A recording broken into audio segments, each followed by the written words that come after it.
Parce que c'est la poussière la plus fine que j'ai jamais vue. Je sais pas si on voit quand je marche.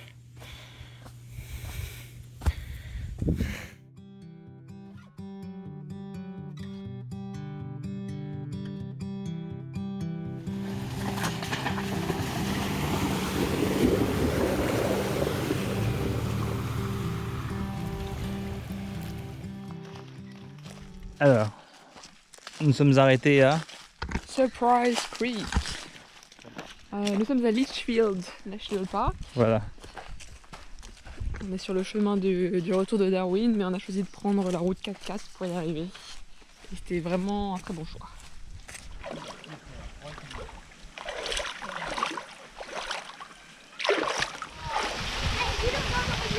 Attention, prépare-toi à être subjugué. Je suis pas sûr qu'elle soit chaude, mais elle est très jolie.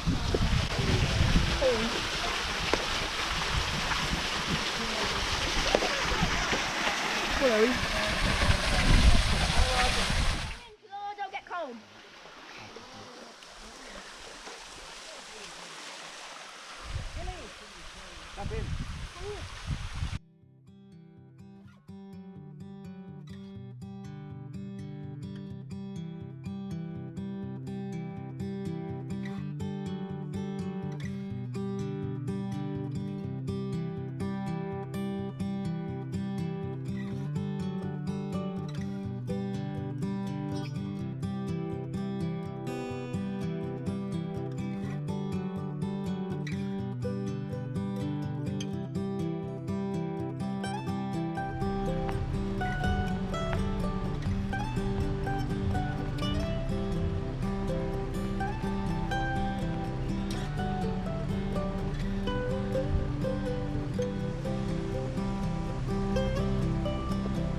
Donc on va à... Sandy Creek ou Sandy Falls. Donc on est toujours sur le chemin de Sandy Creek. Et en fait, j'imagine qu'on va à la cascade qui permet de créer cette rivière-là. Donc on voit qu'il y a de l'eau. C'est le test pour Vivienne. Une étape faite.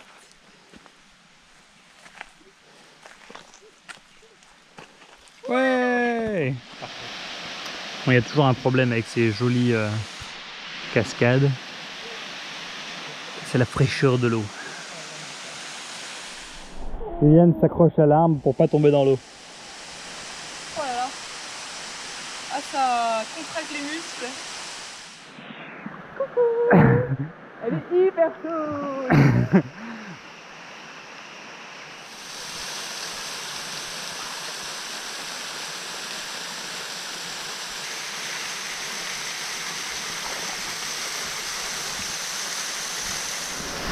Testant en direct du National Geographic. Très belle cascade. Un peu le soleil dans l'œil. Une formidable sirène qui se sèche au soleil. Bon, adieu.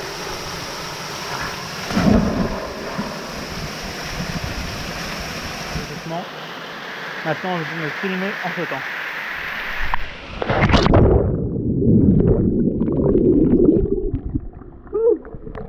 Ça fait du bien.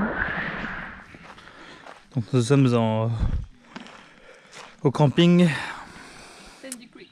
de Sandy Creek. Et donc on a coupé du bois avec la hache.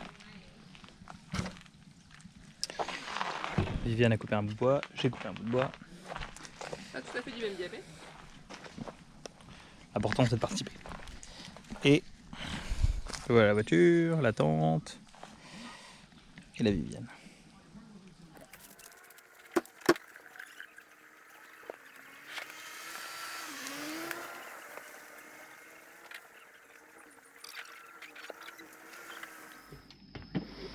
Donc ça y est, on a fini de manger.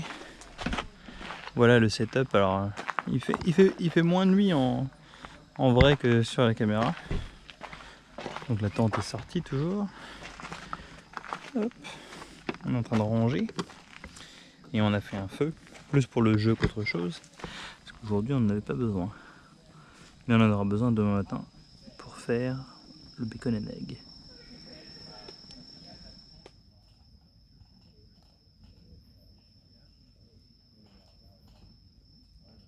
Enfin, ce matin, cuisine au feu.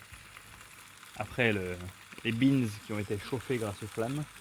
Et maintenant le bacon qui repose sur un lit de braise. Bacon sur lit de braise. Je pense que ce sera le titre du menu.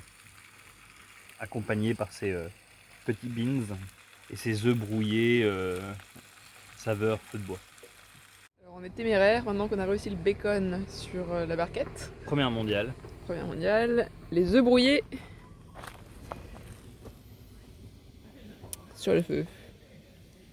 Voilà.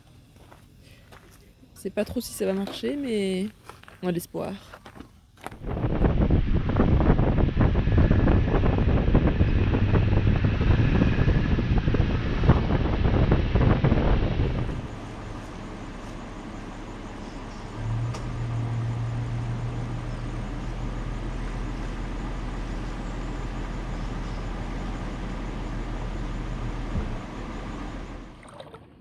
Donc avant tout river crossing, je les traverse à pied pour déjà pour pouvoir être dans quelque part faire une vidéo, mais surtout aussi pour vérifier que c'est pas trop profond. C'est une tâche ardue. Aouh. Ah, ma tongue vient de casser.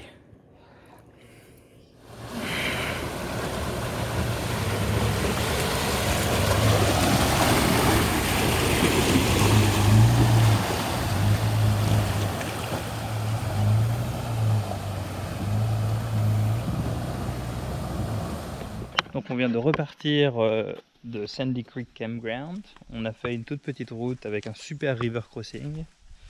Et on arrive à Blythe Homestead, qui a donc été établi en 1928, je viens de lire le panneau, qui est ce vieux bâtiment en ruine. Oh waouh!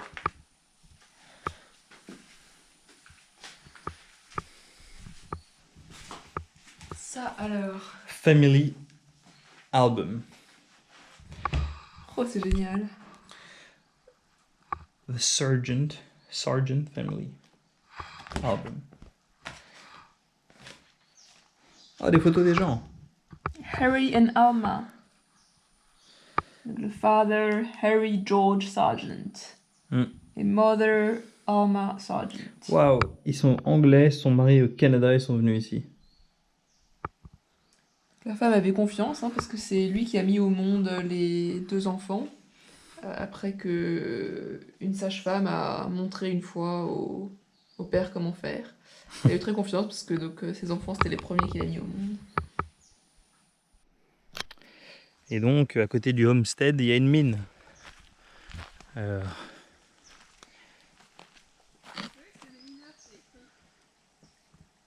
Ça explique comment ils ont construit. On voit qu'ils avaient des outils. Un rock breaker and crusher.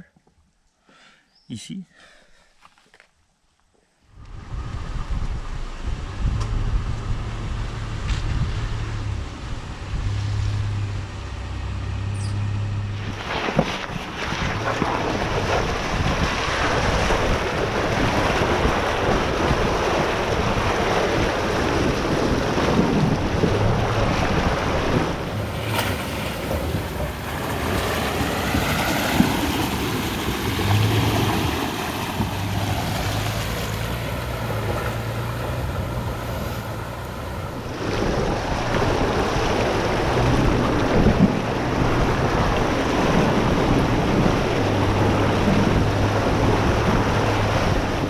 Il y a un autre river crossing, mais on voit qu'il y a un signe crocodile, donc du coup je ne vais pas le marcher celui-là. La GoPro sur la porte sera le seul moyen de la documenter. Et si la GoPro tombe, on n'ira pas la chercher.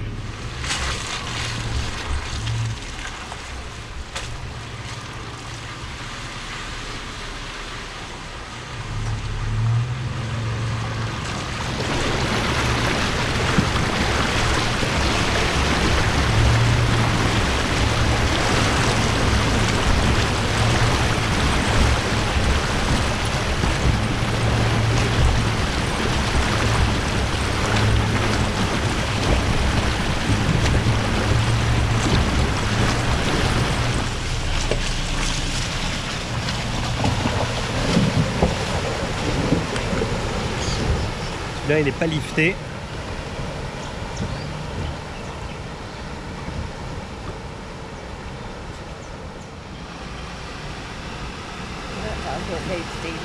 Yeah.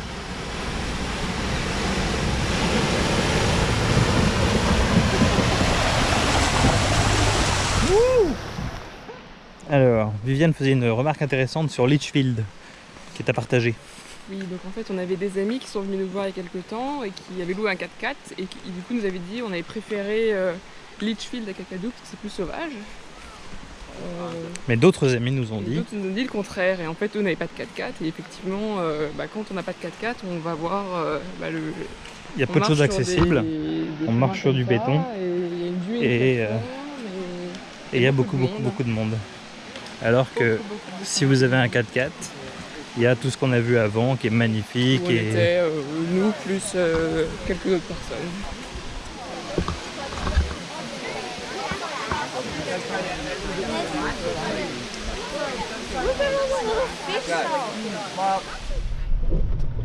Alors on va en direction de Lost City, des formations rocheuses. Et donc on a fait 10 km de piste, encore 1 km qui arrive. Toujours Viviane au volant et Lost City, formation rocheuse. On commence à en voir un peu sur le côté, mais bon, j'imagine qu'on verra mieux après.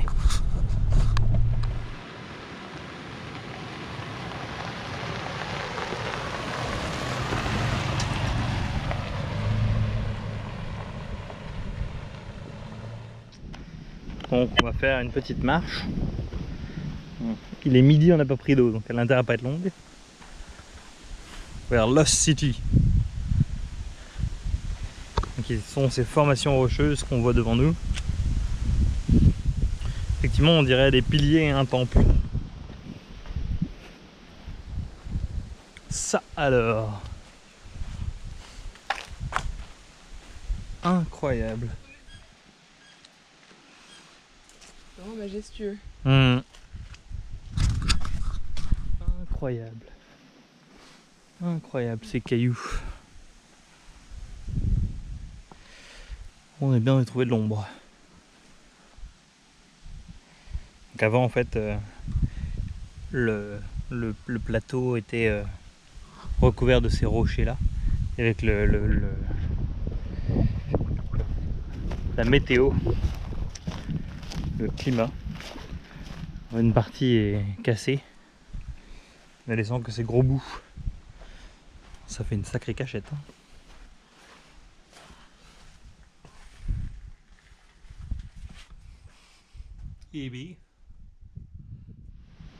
Ah, donc il y a différents types de roches.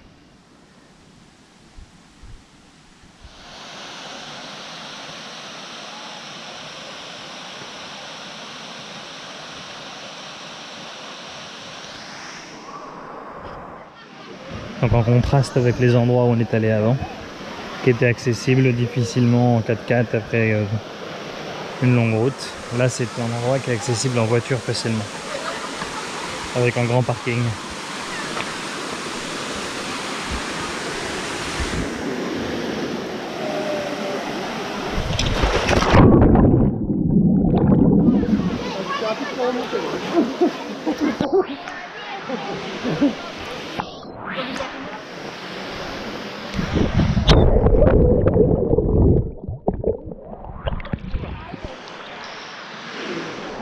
Qu'est-ce qu'on veut pas réessayer plus? Mon maillot commence à partir.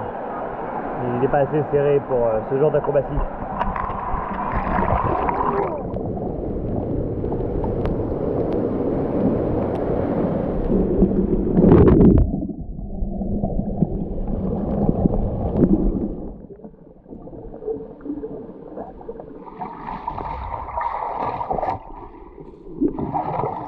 Notre dernière nuit au camping.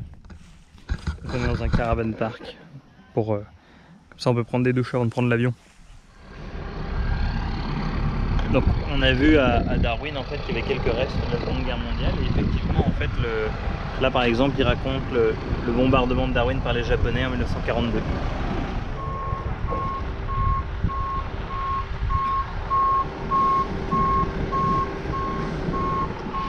Viviane montre les différents menus, alors je sais pas si on le verra à la caméra mais il y a un schnitzel qui est donc quelque chose pané de crocodile. Voilà.